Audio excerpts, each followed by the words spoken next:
પૂર્વ કચ્છ જિલ્લામાં અસામાજિક તત્વોની પ્રવૃત્તિઓ પર લગામ કસવા માટે પોલીસ મહાનિરીક્ષક ચિરાગ કોરડિયા અને પૂર્વ કચ્છ પોલીસ અધિક્ષક સાગર બાગમારના આદેશથી એક મોટી કાર્યવાહી હાથ ધરવામાં આવી છે।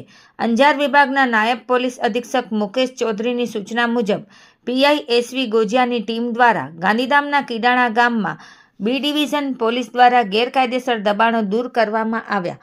આ કામગીરીમાં ગાંધીધામ મહાનગરપાલિકાના વહીવટી તંત્રને સાથે રાખીને પોલીસ બંદોબસ્ત હેઠળ કુલ 16 ગેરકાયદેસર દુકાનો તોડી પાડવામાં આવી।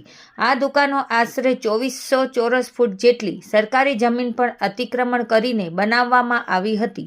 આ દબાણોને કારણે જાહેર માર્ગો પર ટ્રાફિકની સમસ્યા ઊભી થતી હતી અને લોકોની અવરજવરમાં પણ અડચણ પડતી હતી। કાર્યવાહી દરમિયાન કીડાણા ગામના તળાવના ઓગન પાસે રોડ નજીક આવેલી ગેરકાયદેસર દુકાનો જેમાં ચા નાસ્તાની દુકાનો, પંચરની દુકાનો, KGN chicken centre, Labbaik chicken and fish and Bismillah chicken સેન્ટરનો સમાવેશ થાય છે તે તમામ તોડી પાડવામાં આવી છે। આ ગેરકાયદેસર બાંધકામો ગત ગુનાઓમાં પકડાયેલા ગફુર જાફર છુછિયા અને અસગર અયુબ કટિયા જેવા અસામાજિક તત્વો દ્વારા પોતાના આર્થિક ફાયદા માટે બનાવવામાં આવ્યા હોવાનું સામે આવ્યું છે। પોલીસ દ્વારા કરવામાં આવેલી આ કાર્યવાહીથી સરકારી જમીન ખુલ્લી થઈ છે અને કાયદો તથા વ્યવસ્થા જાળવવાનો મક્કમ સંદેશો આપવામાં આવ્યો છે।